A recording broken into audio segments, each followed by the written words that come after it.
Hello and welcome to today's video. I am the Red Lady, and for legal purposes I am now required to say that this video is for entertainment only and is the creator's unverified personal opinion.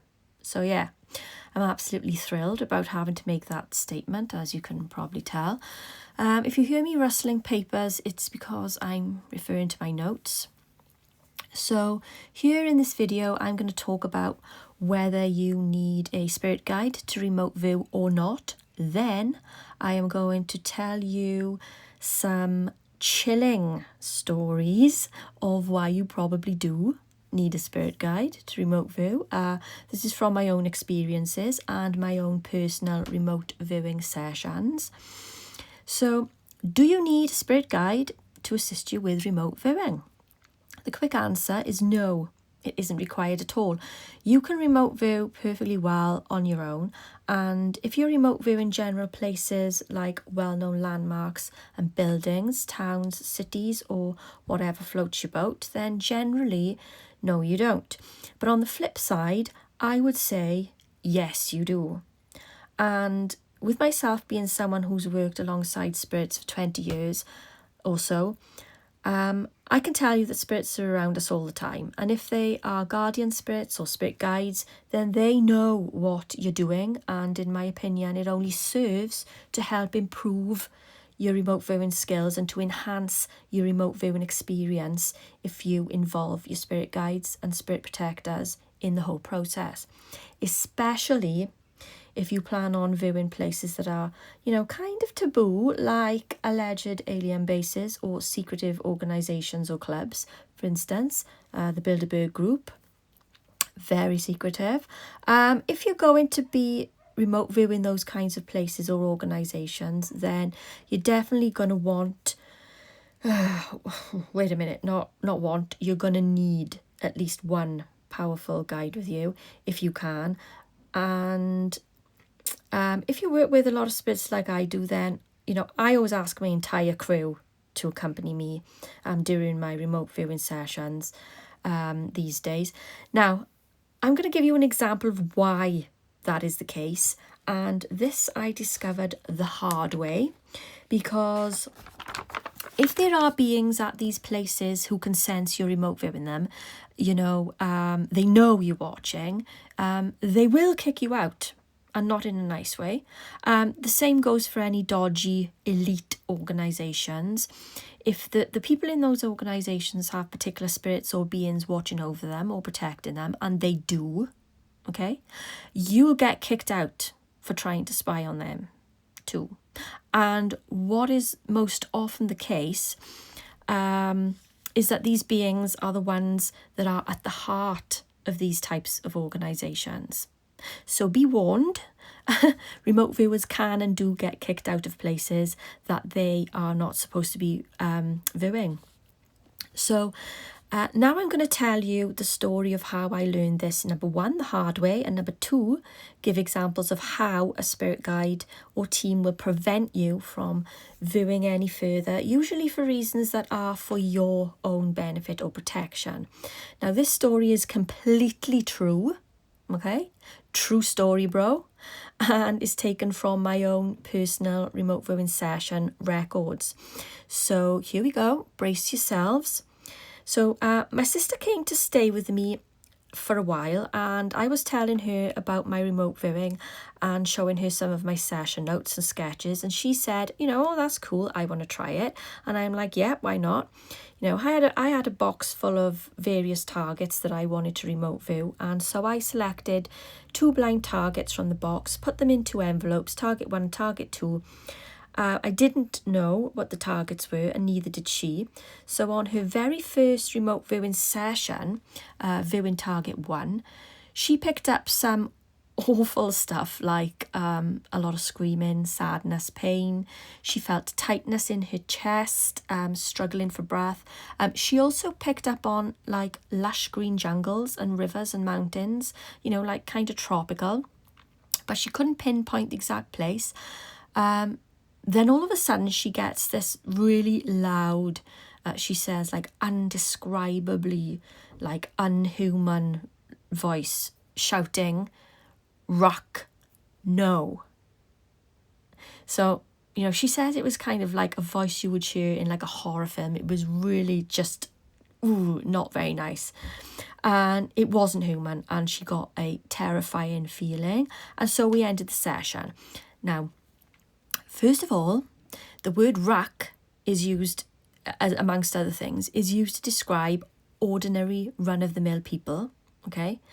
But here it was definitely used by the being who said it to her as a derogatory term for human, okay?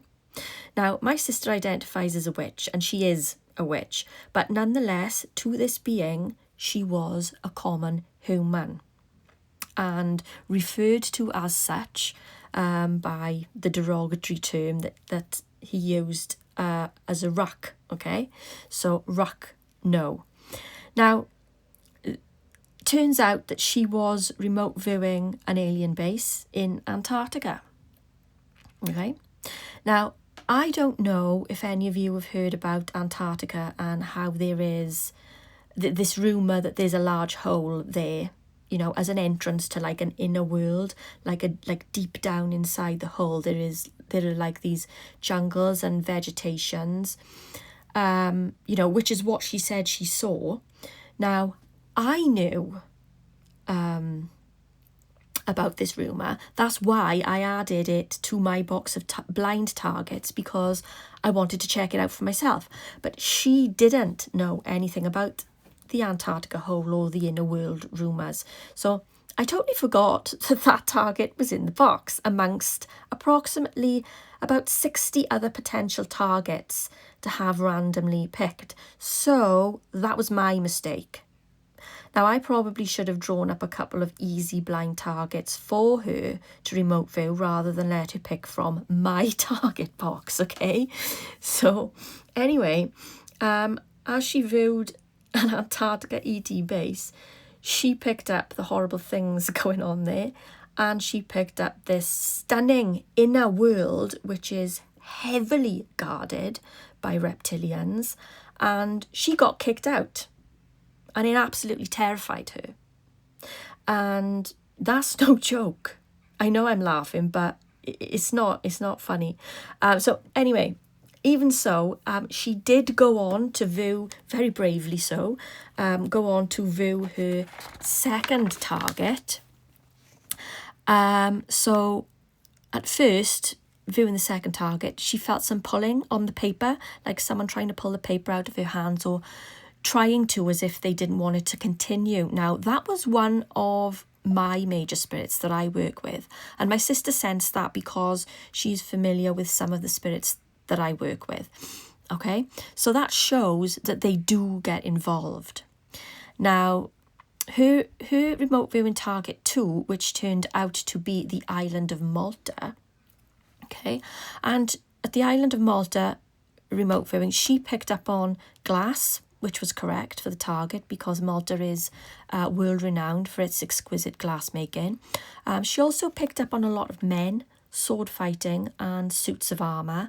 And in actual fact, Malta is a place where lots of historical battles took place. So sword fighting would be correct. Suits of armour would also be correct because Malta was home to the medieval Knights Hospitaller for hundreds of years. Now, these knights who would have worn suits of armour and carried swords had a base there spanning hundreds of years. So yes, she got her target 2 remote viewing spot on, okay? And in my opinion, she also got her Antarctica base target 1 correct as well. You know, what do you think? Let me know in the comments. You know, if you've not been following my remote viewing journey from the beginning, I will put a link in the playlist below, and that includes a video on how to remote view my way, my method. So if you're interested, check out that link in the description box below.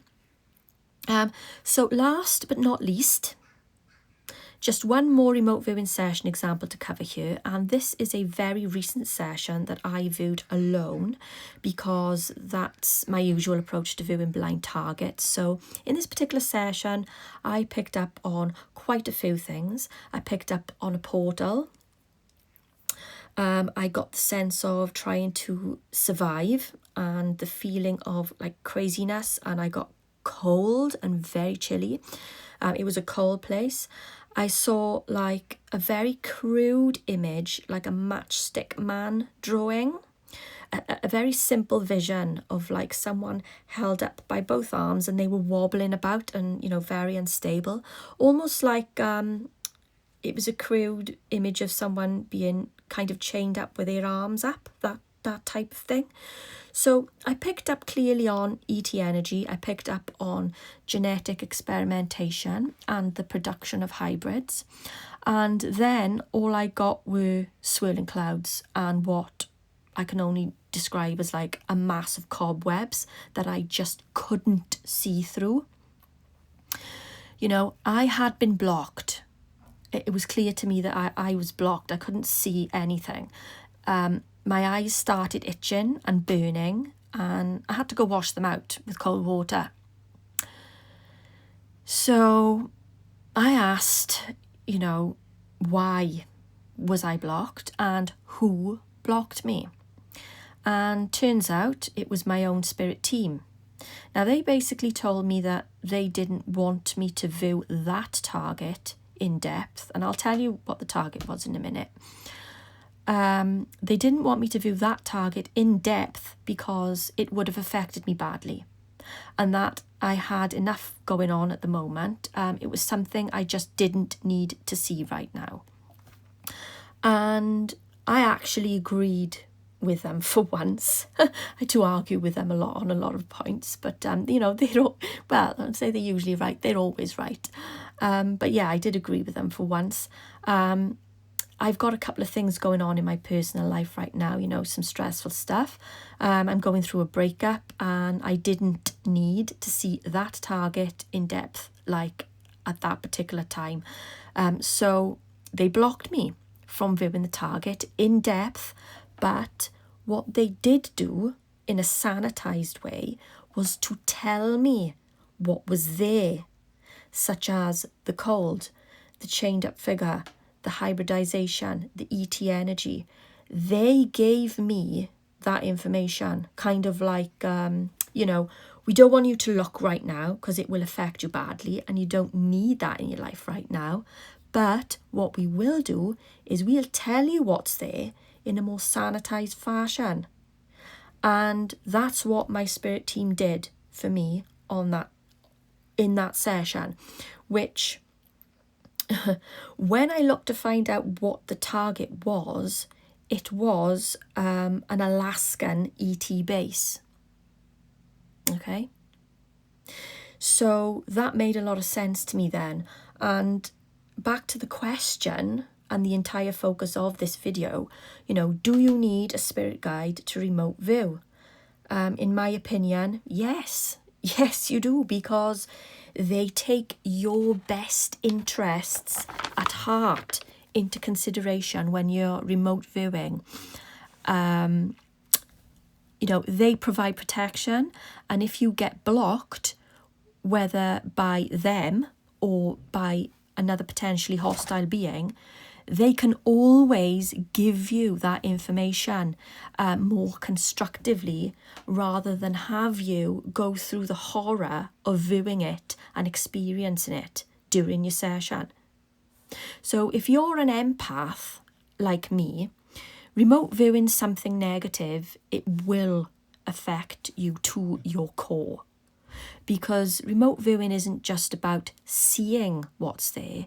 You will pick up feelings, you will pick up emotions, and that includes negative stuff if it's there, like fear, terror, panic, sickness, pain, and that will affect you on a deep level. You know, and I'm an acute empath, so viewing that base in Alaska clearly would have affected me for days. You know, I probably would have had nightmares. And so this is my case for having a trusted guide or guides with you, with whom you can with whom you have built up a relationship with, because that's the kind of way that they can protect you, but they can also let you know what's there, rather than have you look at something that is potentially disturbing. Okay. So, okay, I will now leave you to stew on what I've just said in this video. I've put links below if you want to follow my remote viewing journey or learn how I do it. It's all below in the description box. Please do subscribe. Give this video a thumbs up. Set your notifications to on so you are notified when I've uploaded a new video. Please do share and check out my other videos. I am the Red Lady, and I will see you soon.